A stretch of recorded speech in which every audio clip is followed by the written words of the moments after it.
Hello YouTube, my name is Gauntlet and today I will talk about 5 goals I have for every Call of War game I play. These are in no particular order and I may add some later on in future videos. Maximize core territory resource/troop production. This means have level 5 industrial complexes in all these major cities. This increases your resource production in that province by 50% and reduces the unit production time by 50%. This is huge. Cutting the unit production time in half can allow you to rebuild your armies and rebuild more expensive units like heavy tanks, railroad guns, self-propelled weapons. That can be really helpful. And because your cores produce so much resources, having that plus 50% with your level 5 industrial complex can be extremely beneficial to your economy. In addition, have max infrastructure on all resource producing cores.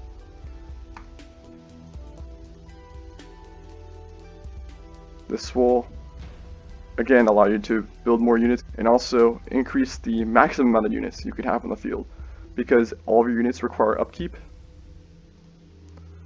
a lot of food and a lot of oil. So if you don't have a lot of infrastructure and industrial complexes on your oil and food producing areas, then you won't be able to produce enough resources to maintain the upkeep of your units. I can have an army of 160 because I have the resources to power them. Whereas my allies, like Romania, has level 1 in that food, level 1 in that oil, level 1, this is level 3, that's good. But, okay, level 3, that's good. That will allow you to have a maximum army limit that's much higher than if you had these at level 1. I also sometimes build infrastructure in other non-core resource producing areas if that's a resource I lack. So I only have 1 rare material province. So when I got this double rare, I wanted to make sure I got the most out of it because I need rare. Rare was a resource I lacked. So I built a level 3 industrial complex and a level 1 naval base so I can get more rares because that's what I needed. And then I got some more rares and I built it up a little bit, but now I have a decent amount of rare, so I don't need to prioritize that as much. Of course, you won't be able to achieve this level of buildup in your cores right away. This will take, I'm currently on day 14. This will take you probably about a couple weeks to achieve this level of buildup. And it's okay if you don't get there that fast. Maybe you have a lot more wars you have to worry about. Maybe you got attacked early on and you got stunted at the beginning. But this is the goal you should go for. You should go for level 5, level 3 in as many of your core territories as possible, because that will allow your economy to become a lot bigger than your opponents and allow you to field and build a much larger army than your opponents.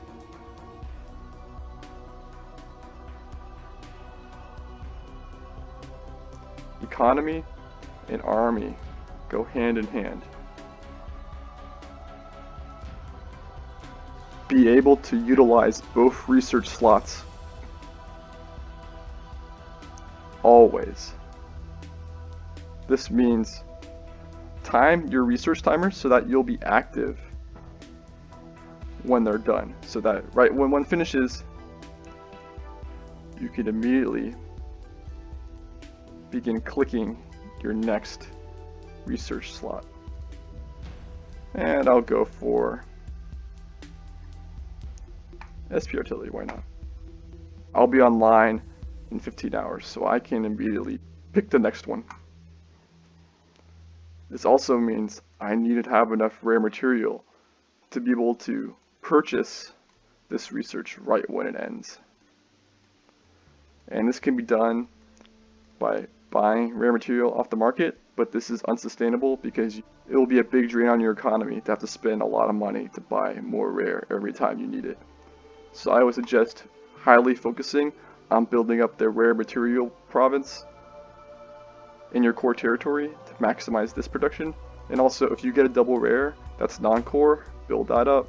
Maybe build up other rares that are non-core as well, just so that you will always have enough rare to research every time this timer winds down.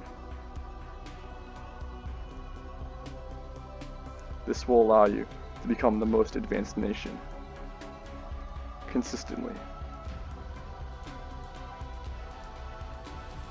Organize strong, balanced stacks. Meaning, know your stack limits for your units. It's 8 for most infantry, and between 5 and 7 for armored units. I group them with units that are similar speed.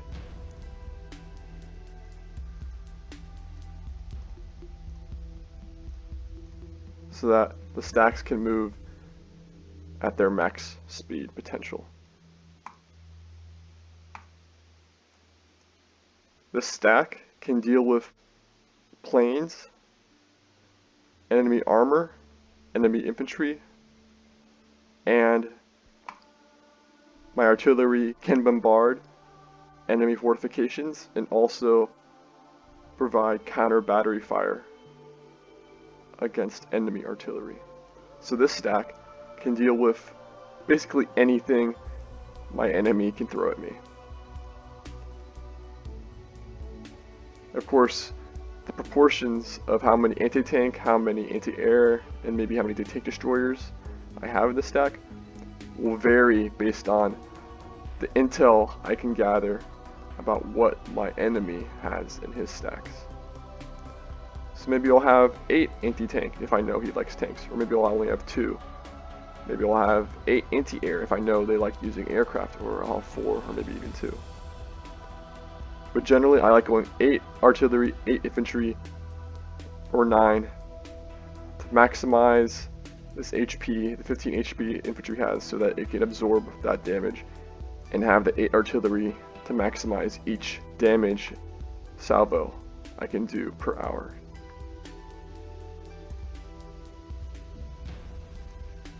I organize these stacks to serve a mission. This stack here controls this path into Spain, and this stack's going to control this path into Spain. They're also within one province of each other, so they can support each other.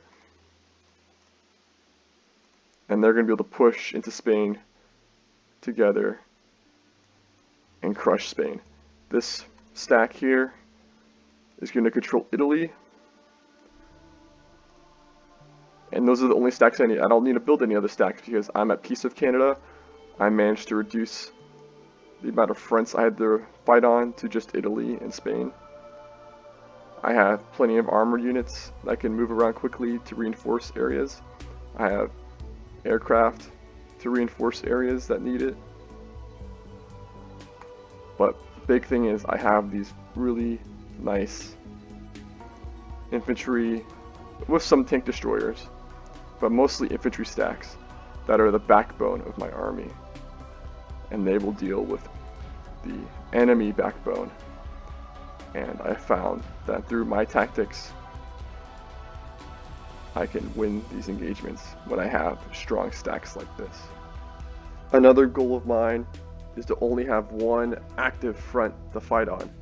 I define that by I'm fighting a player or players that have a large amount of territory and are active, meaning that they're logging in like 10 or 20 times a day. They're spending hours a day on this game. This is going to require a lot of military resource investment and time investment on my own part in order to beat. So I only want to have to deal with one of these at a time. Otherwise, my country Even though I have the largest economy in the world, it will still put a major strain on me. So as you can see, I'm moving a large amount of units into Europe to focus on this major threat. What this does, it allows me to put probably around 140 units on this front, and my units can then work in conjunction. My artillery, my anti-tank, my tanks, I will have enough of them so that they can work in conjunction and work in combined arms warfare and use flanking movements and feint retreats and use all these tactics that let me get an advantage in order to beat my enemy. And I couldn't do that if I only had 1 or 2 stacks. I need probably 4 or maybe even 5 good stacks to beat Volga on the European theater. And if something does happen to go wrong when fighting Volga, which may happen because he's a gold user, he'll spam rockets, he'll build buildings and units at will, I only have this front to worry about, so I can pull back. I'll only lose some land, and I can reorganize. I still have all this land to power my war economy. I have a whole bunch of factories, and I'll just send them all to this one front. And hopefully I'll be able to overwhelm him. And I can hopefully trust my navy to control my Atlantic coast and my diplomacy to stay at peace with the Americans. The last goal I'm going to talk about in this video is to have a strong air network that connects all my industrial centers. Planes are the best unit to reinforce sectors quickly because of their really fast speed in the air and only 15-minute refuel time on level 1 air bases. So I can send my aircraft from one side of my country to the other in just hours. It won't take days, it will take hours.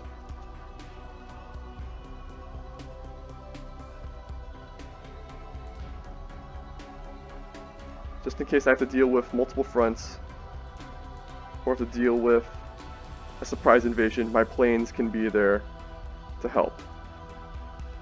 And especially in these big maps in large-scale wars,